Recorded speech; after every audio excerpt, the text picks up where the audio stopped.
তোমরা জাস্ট দেখো এত সুন্দর পালাগুলো ফেলেছে, এর ভিতরে শুধুমাত্র হালে আছে বলে এটা কি কোনো কথা? তোমরাই বলো এটা কি কোনো কথা হইতে পারে? কলাগুলোর ভিতরটা দেখো কতটা পরিমাণে সুন্দর আর সাদা দবদবা, এগুলোর কি ফালায় দেওয়া যায় কোনোভাবে? এই ফেলে যাওয়া কলা দিয়ে আমি এত সুন্দর রেসিপি বানাবো যেটা তো সবাই চেটে পটে খাবে, এক ফুটাও খাইবে না। তোমরা জাস্ট দেখতে থাকো। এদিকে আমি কলাগুলোকে হাতের সাহায্যে ভালো করে কষলিয়ে এর মধ্যে হাফ কাপ পরিমাণ পানি অ্যাড করে নিয়েছি। পানি দিয়ে এটাকে আবারও একটু কষলিয়ে নিব, তারপর এর বাটিটাকে আমি চেঞ্জ করে নিব। আর এদিকে দেখো ভালোবাসার কিভাবে ব্রেকআপ হয়, যেটাকে আমি সবসময় কাজ করতাম, এটা কিন্তু আজকে আমি রেখে দিয়েছি। আর এই চাটনিটাকে আমি আজকে ব্যবহার করছি। আর হবেই না বা কেন, এটার তো বড় ছিদ্র আছে, তাই এটা দিয়ে আমি চেলে নিয়েছি। এখন এর মধ্যে আমি হাফ কাপ পরিমাণ লিকুইড দুধ অ্যাড করব। আর এর আগে কিন্তু আমি হাফ কাপ পরিমাণ পানি অ্যাড করছিলাম, সো 1 কাপ হয়ে গেল। সাথে দিয়ে দিলাম 1/3 কাপ পরিমাণ চিনি, 1 চামচ ভ্যানিলা এসেন্স আর একটা ডিম। দেখছো আমি কত সুন্দর করে ডিম বানতে পারি, তোমরা কি পারো? জানি পারো না।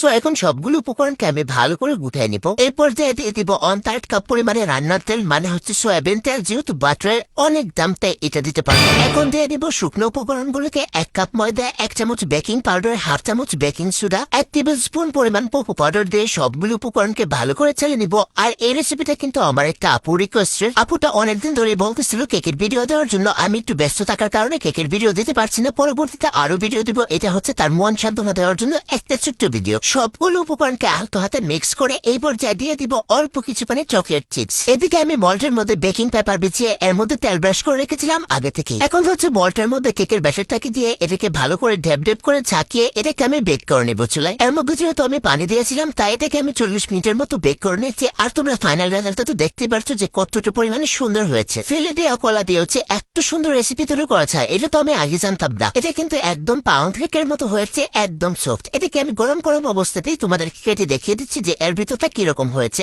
কি যে গরম, এটাকে কিন্তু আমি ভালো করে ধরতেও পারতেছি না, ধরতেছি আর চাটতেছি, কিন্তু কাটতে কিন্তু আমার কাছে বেশ ভালো লাগতেছে। আমার কাছে মনে হচ্ছে যে এটা একদম পাউন্ড কেকের মতো হয়েছে। তোমরা জাস্ট দেখো এর ফাইনাল লুকটা যে কতটা পরিমাণে সফট আর স্পঞ্জ হয়েছে।